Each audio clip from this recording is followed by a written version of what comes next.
હું ઉડી જઈશ. તું મને અત્યારથી ના ઉડાડ. હું તારો પ્રેમ ઈચ્છું છું. માં, એક પુત્ર માટે એક પુત્રીની બલિ આપવી તે કેટલી હદ સુધી યોગ્ય છે? આખરે મા બાપ તારા અને તારા પુત્ર માથે જ જશે. નહીં નહીં, આમ ક્યારે ન થવા દેતી માં, મારી પ્યારી માં. બસ હવે કૃપા કરી મને જન્મ લેવા દે. મને મારીશ નહીં. તારા બાગનું એક ગુલાબનું ફૂલ બની મને ખીલવા દે.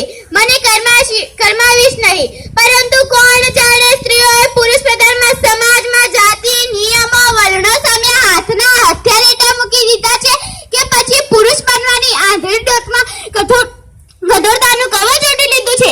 શું તને પોતાની શક્તિ પરથી ભરોસો ઉઠવા લાગ્યો છે? શું તને પોતાની લાડકવાળી બેટી પર ભરોસો નથી? જો તેવું છો તો ધિક્કાર છે નારી શક્તિને, ધિક્કાર છે સ્ત્રી પર હત્યા માતાને, અને ધિક્કાર છે તેના માતૃત્વને. કારણ કે હું માનું છું ત્યાં સુધી એક સ્ત્રીની મંજૂરી વિના કોઈ પુરુષ કે કોઈ ડોક્ટરની હિંમત છે કે તેની કુખને હાથ લગાવી શકે?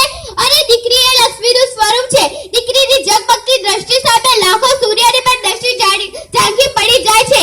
આવું લાડકવાળું પાત્ર એટલે દીકરી. પરંતુ માતા એટલે વાત્સલ્યનું ઝરણું, પત્ની એટલે પ્રેમનું ઝરણું, પરંતુ દીકરી એટલે વાલનો દરિયો કહેવાય છે.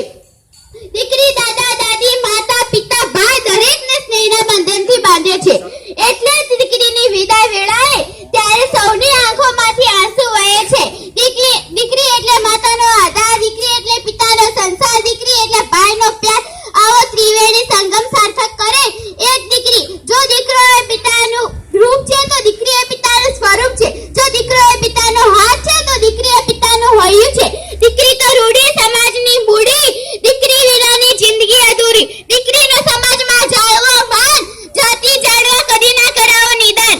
મેં તો જોયા નથી માને બાપ રૂએ, મારી આંખ લડી.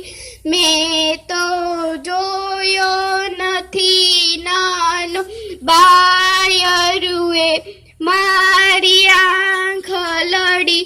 મારે